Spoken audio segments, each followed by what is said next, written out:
Hi, you're on the Reddit Confessions channel. This story isn't a warning. It's a slow-motion car crash you can't look away from.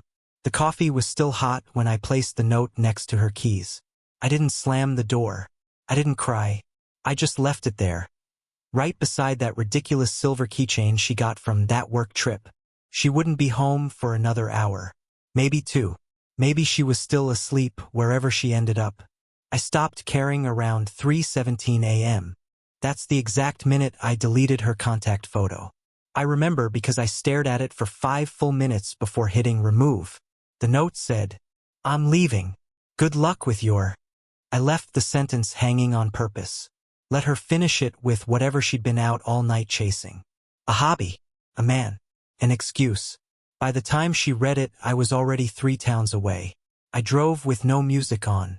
Just the sound of my own teeth grinding and the question punching my brain over and over. Was she ever really mine? You think that's the worst part, right? That your wife stays out all night without calling, then walks in smelling like someone else's air and doesn't even flinch? No, that's not the worst part. The worst part is what she did after I left.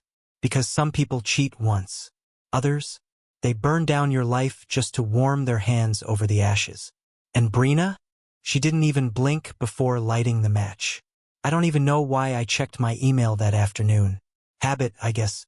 Somewhere between biting into a stale gas station sandwich and convincing myself this wasn't a mental breakdown, I refreshed my inbox. And there it was. Subject line: "You're being dramatic." No greeting. No apology. No asking where I was. Just that. Inside, one sentence: "If you think walking away makes you a man, congrats, you're halfway there." That's how she responded. Not confusion. Not panic. Just an insult wrapped in sarcasm. Like I was the one who cheated, the one who came home at dawn without a text, the one who pretended it was all normal. I stared at the screen until my vision blurred. I wasn't even angry, I just felt hollow. I didn't reply. Instead, I checked our shared calendar. The one we used for years to plan dentist appointments, dinners, boring life stuff. There was an entry marked Wednesday night that I never put there. It had no details, just that black heart emoji. When I clicked it, there was a location tag. Castaway Hotel. That wasn't some random bar. That was a boutique hotel we'd once stayed at for our 3rd anniversary. She chose it. Called it our place. She'd taken him there.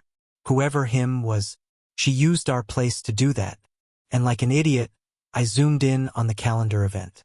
She even saved a note under the location. Same suite as last time, clinking glasses. Last time. Meaning this wasn't the first. I dropped my phone. I didn't throw it, I just let it slip. My hand felt numb. I wasn't sure if I was about to be sick or just pass out. Maybe both. Then my phone vibrated. Another email. This one only said, "Can you please come back and act like an adult so we can talk like humans?" Humans? What part of this was still human? I sat there in my car, gripping the steering wheel like it was the last solid thing in my life, and I said out loud, "She doesn't even realize what she's done." But I was wrong. She knew. And the game was only beginning. I didn't go back. Not even close. I turned off my phone for the rest of the day and booked a cheap room in some out-of-the-way roadside motel.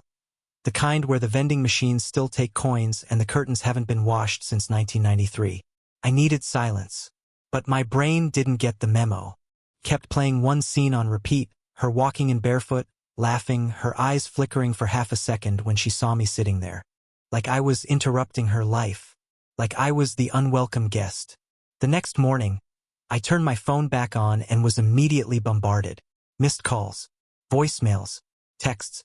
Some were hostile, some pleading, and one was a photo of our dog sitting on the couch with the message, "He misses you. Come home." As if that dog wasn't just another prop in her life. As if she hadn't left both of us behind a long time ago. But then came the weird part. I got a call from an unknown number. I almost didn't answer, but something told me to pick up. A male voice, nervous. He said his name was Harris. No last name. He said he thought I deserved to know the truth. My throat went dry.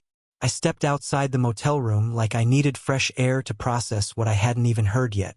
He told me he met Brina on an app. She told him she was separated, that I was barely in the picture, that they'd been seeing each other for months. He said she never mentioned my name, but he found a bill from our apartment one night and Googled it. That's how he figured out I still lived there, that we were, in fact, still married.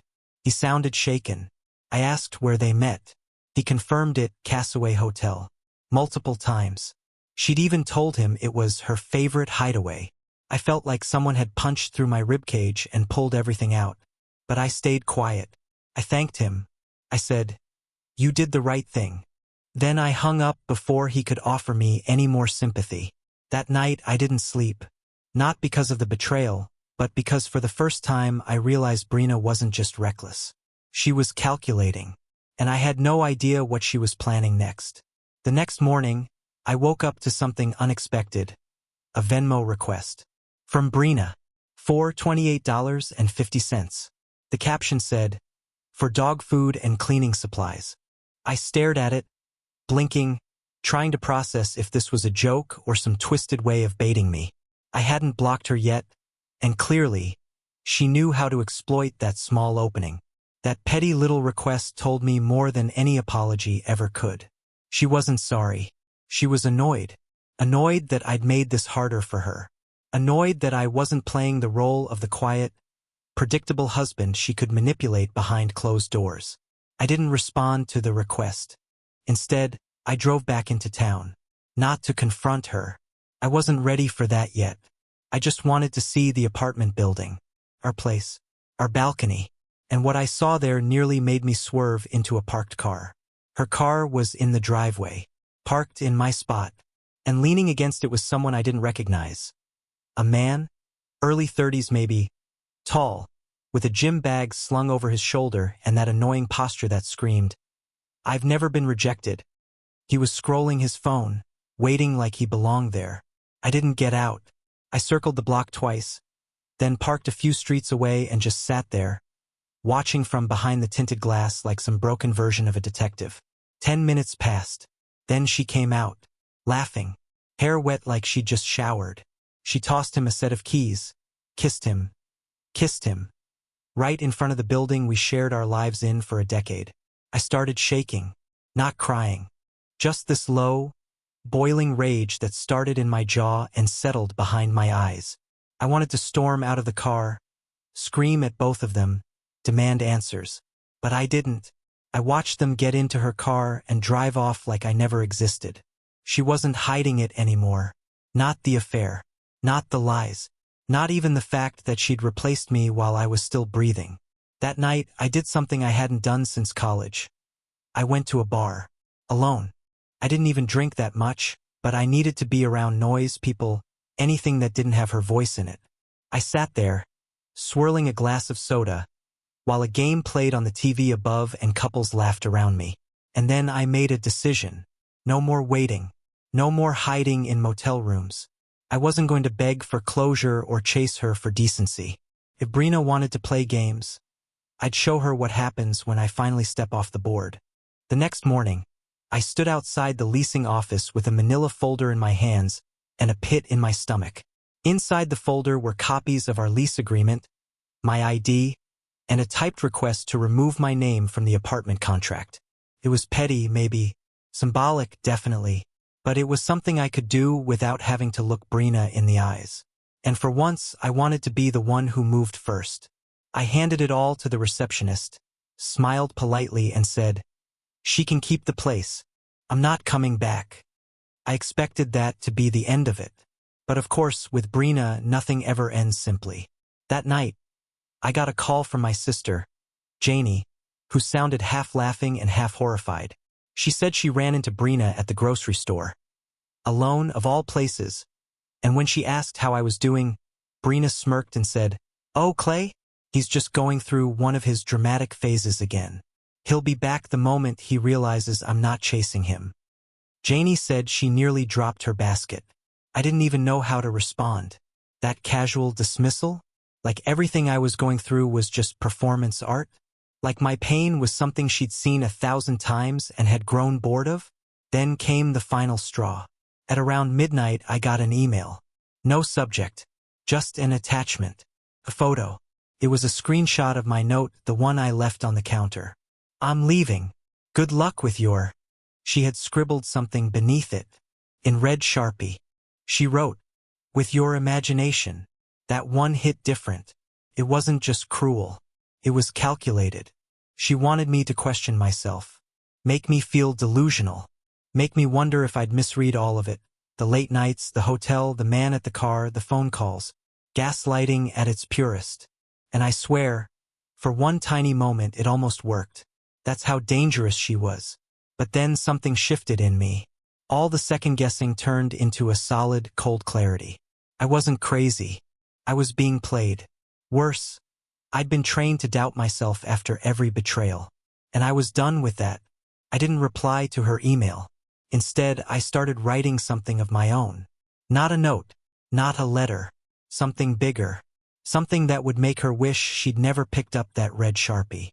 The idea came to me at 2:14 a.m. I couldn't sleep. Not from sadness anymore, but from a weird kind of simmering clarity. Like my emotions had burned off and what was left was something sharper. Colder. Not revenge. Not exactly. More like exposure. If Brina wanted to paint me as some mopey, over-emotional ghost of a man, fine. But she'd never expect me to tell the story first. Truthfully. Publicly. With receipts. I opened my laptop and started writing. Not just random thoughts, but everything. Dates. Locations. Names. I pulled bank statements and flagged every suspicious charge. The wine bar in a part of town we never visited. The boutique hotel charges on nights she claimed to be with her cousin. The spa treatment she claimed she won in a raffle, but it was paid for with our joint card at 11:58 p.m. I compiled it all neatly and methodically, as if I were building a case for someone else to read. Because, in a way, I was. The next morning, I posted it anonymously. Not on Reddit. Not yet. Just a long-form entry on a relationship advice site where stories sometimes get picked up. I didn't use names. I blurred identifying details.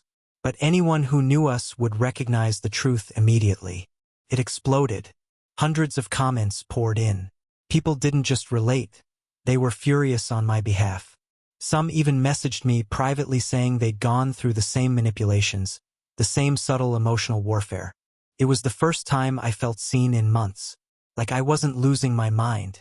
Then, something unexpected happened. One comment stood out. It was from someone named Silverbrook. The message was short but devastating. "I think your wife tried this on my brother a year ago. Same tactics. Same hotel.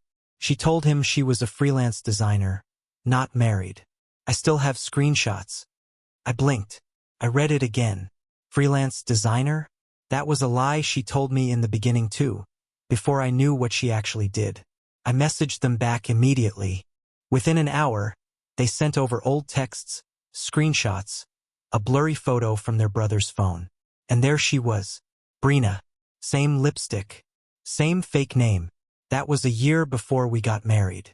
The realization nearly knocked the air out of me. This wasn't a sudden shift.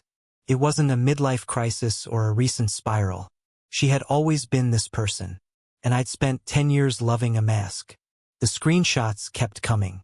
More than I expected. There were chat logs from messaging apps I'd never heard of. Full of her words. Different tone, different stories, but always the same manipulative pattern. She'd built a version of herself for every man. Sometimes she was an artist who'd been burned in her last relationship. Other times she was a carefree nomad, healing from codependency. I recognized the wording because I'd heard versions of it myself in our kitchen over cereal during pillow talk. She recycled the same lies like well-worn scripts, adjusting her lines depending on the man across from her. I spent the rest of the night in silence. Not crying. Not angry. Just exhausted. But I knew I couldn't keep it all to myself. So I took the post I'd written earlier and updated it with proof. No names, no photos, but enough to make her fictions crack. And then I shared the link, privately with just 6 people.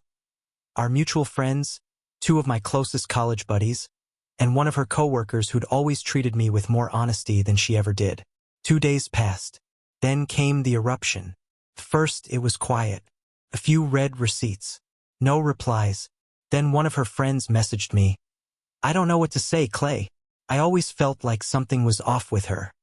A second friend followed with, I'm so sorry. She's been talking about you like you were the one who abandoned her. And then came the kicker. Her coworker, the quiet one who always stayed on the edges of our conversations, sent me a message I'll never forget. She's been bragging about upgrading for weeks now. Even said she'd get you to come crawling back so she could reject you in front of everyone. Said it would be cathartic. That word, cathartic, felt like acid in my throat. She wasn't just cheating. She was building a stage. She wanted an audience. A grand finale where she'd be the one in control, the one walking away from me while I begged her to stay. But I'd ruined her finale. I'd walked away first. She didn't get her moment. And I could tell, by the silence, by the missed calls, by the desperate let's just talk voicemail she left me the next morning, that her script was unraveling. And I wasn't done yet. When the letter from her lawyer finally arrived, I expected some dramatic attempt at control. A demand for assets, or a list of accusations meant to spin her story into something she could still sell. But it was just one sentence. Our client requests a no-contest dissolution of marriage. That's it. No explanation. No defense. No apology. She'd given up. Maybe because her circle had shrunk overnight. Maybe because I'd torn the mask she'd worn for years. Or maybe because deep down she realized I wasn't coming back. Not as a husband, and not as the version of me she thought she could control. I didn't celebrate.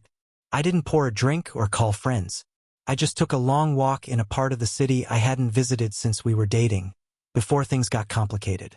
There was a bookstore there, still open, still smelling like old pages and quiet peace. I bought a novel, sat down in the park, and for the first time in years, I let myself just breathe. I won't pretend I'm whole again. I'm not. Some scars don't fade. But I'm aware now. I see the patterns. I recognize my worth, not the version of me she tolerated, but the version I abandoned for her comfort. And I'm reclaiming that man, one quiet morning at a time. Funny thing is, a few days ago I got an anonymous message. No name, no context, just 4 words. I miss your silence. I didn't reply. I didn't need to, because the man who wrote that note on the counter, the one who left without a scene, isn't waiting anymore. He's already moved on. To anyone listening, if something in your gut feels wrong, trust it. You're not crazy. You're not overreacting. You're just waking up. And sometimes walking away is the loudest thing you'll ever do. Thanks for watching this story on Reddit Confessions. If you've ever lived through a moment that changed everything, big or small, drop it in the comments below. What's a moment in history or in your own life where one decision rewrote everything? Let's talk about it. Don't forget to like, subscribe, and we'll see you in the next confession.